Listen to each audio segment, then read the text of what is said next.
बहुत से लोग मानते हैं कि भगवान शिव भांग पीते थे और बहुत से लोगों ने तो भगवान शिव के ऐसे भी चित्र बना लिए हैं जिसमें वे चिलम पीते हुए नजर आते हैं। सचमुच यह निंदनीय है। आओ जानते हैं समाज में प्रचलित धारणा। बहुत से लोग कहते हैं कि जब समुद्र मंथन हुआ तो उसमें से निकला विष भगवान शिव ने पीकर अपने गले में धारण कर लिया था। इससे उन्हें बहुत गर्मी होने लगी, इसलिए वे भांग और चिलम पीते हैं क्योंकि यह दोनों ही ठंडक बढ़ाते हैं। यह एक कूलेंट का काम करता है। इसलिए ही उन्हें बेलपत्र, धतूरा और कच्चा दूध चढ़ाया जाता है जो कि ठंडक प्रदान करने का कार्य करता है। बहुत से तंत्रमार्गी लोगों का मानना है कि भांग और चिलम का सेवन करने से ध्यान अच्छा लगता है। यह मस्तिष्क को शांत रखती है। यही कारण है कि कई अघोरी और नागा चिलम पीते हैं, ताकि वो और भी ध्यान लगा के आनंद प्राप्त कर सकें। कहते हैं कि हलाहल विष के सेवन के बाद उनका शरीर नीला पड़ना शुरू हो गया था। तब भगवान शिव का शरीर तपने लगा, परंतु फिर भी शिव पुनर्तः शांत थे। लेकिन देवताओं और अश्विनी कुमारों ने सेवा भावना से भगवान शिव की तपन को शांत करने के लिए उन्हें जल चढ़ाया और विष का प्रभाव कम करने के लिए विजया भांग का पौधा, बेलपत्र और धतूरे को दूध में मिलाकर भगवान शिव को औषधि रूप में पिलाया। तभी से लोग भगवान शिव को भांग भी चढ़ाने लगे। कुछ विद्वान कहते हैं कि विश्व को हलाहल के कुप्रभावों से संरक्षित करने के लिए ही शिवार्चन के समय बेलपत्र आदि को शिवलिंग पर चढ़ाने की परंपरा है। शिवलिंग पर जिन जिन भी द्रव्यों से अभिषेक किया जाता है उन सभी द्रव्यों से ब्रह्मांडीय ऊर्जा के नकारात्मक प्रभावों का शमन होता है। यही रुद्राभिषेक का विज्ञान है।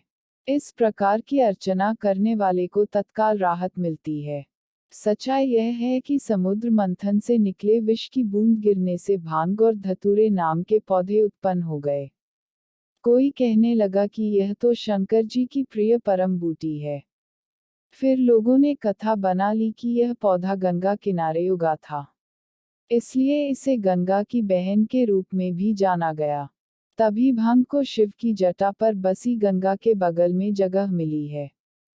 फिर क्या था, सभी लोग भांग घोट घोट के शंकर जी को चढ़ाने लगे। जबकि शिव महापुराण में कहीं भी नहीं लिखा है कि शंकर जी को भांग प्रिय है। यह तो काशी, मथुरा आदि क्षेत्र के भंगेड़ियों ने ही इसे प्रिय बना दिया।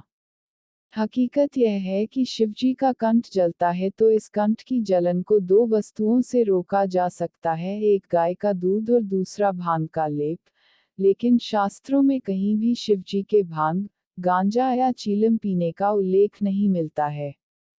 कई लोग कहते हैं कि भांग एक औषधि है और इसके कई औषधीय गुणों की बात करते हैं और तर्क देते हैं कि यदि इसे उचित मात्रा में लें तो इसके कई मेडिकल फायदे हैं।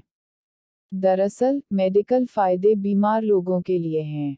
भांग को सिर्फ दो लोग ही इस्तेमाल करते हैं, एक वे जो बीमार हैं और दूसरा वे जो नशा करना चाहते हैं। शिवजी न तो बीमार है और ना ही नशा के आदी हैं। वे तो परम योगी है, उन्हें भांग की आवश्यकता नहीं। ध्यान के नशे के आगे तो सभी नशे कमजोर हैं। जिसे समाधि का नशा हो वह दूसरा नशा क्या करेगा। दरअसल, योग की उच्चतम स्थिति में शरीर की आवश्यकताएं अत्यंत ही गौण हो जाती हैं। इस स्थिति में आहार का महत्व ही नहीं रह जाता। फिर नशे आदि का प्रयोजन ही कहाँ रह जाता है। कोई भी योगी किसी भी प्रकार का नशा नहीं करता क्योंकि योग की शक्तियां प्राप्त करने में हर तरह का नशा बाधा उत्पन्न करता है। जब एक सामान्य योगी ऐसा नहीं कर सकता तो फिर शिवजी तो भगवान हैं। विद्वान लोग कहते हैं कि यह अनर्गल बातें उन लोगों ने फैलाई जो धर्म की आड़ में नशा करना चाहते हैं। पहले भांग को शिवजी से जोड़ा गया और बाद में धीरे से गांजा और चरस को भी जोड़ दिया गया।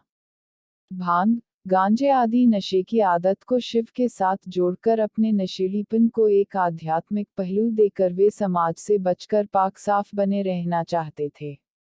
आप व्यक्ति इसे पीता है तो उन्हें गजेड़ी, भंगेड़ी और नशेड़ी कहा जाता है, जबकि यही कार्य कोई साधु करता है तो उसे अघोरी कहते हैं।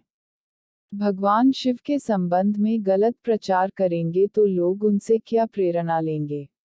यही कि भांग, चिलम पीना चाहिए, नशा करना चाहिए। शिव का अर्थ है शुभ और कल्याण कारण मोक्ष देने वाला। परंतु नशे के सेवन से किस प्रकार का कल्याण हो पाएगा? इसलिए शिव को नशे से जोड़ना एकदम ही गलत है। शिव से योग की प्रेरणा लें, ध्यान की प्रेरणा लें, विद्वत्ता और निस्पृहता की प्रेरणा लें, तभी जीवन का उद्देश्य सफल होगा। ऐसे में यदि आपके घर, मंदिर या अन्य किसी भी स्थान पर भगवान शंकर का ऐसा चित्र या मूर्ति लगा है जिसमें वे चीलम पीते या भांग का सेवन करते हुए नजर आ रहे हैं, तो उसे आप तुरंत ही हटा दें तो अच्छा है। यह भगवान शंकर का घोर अपमान है। यह भी कितना दुख भरा है कि कई लोगों ने भगवान शंकर पर ऐसे गीत और गाने बनाए हैं जिसमें उन्हें भांग का सेवन करने का उल्लेख किया गया है। कोई गीतकार या गायक यह जानने का प्रयास नहीं करता है कि इस बारे में सच क्या है। मैं जो गाना गा रहा हूँ या गीत लिख रहा हूँ उसका आधार क्या है? भगवान ऐसे भक्त को भी अपना भक्त मानते हैं जो उनका घोर अपमान करके उनकी छवि खराब कर रहे हैं। जय भोलेनाथ की जय।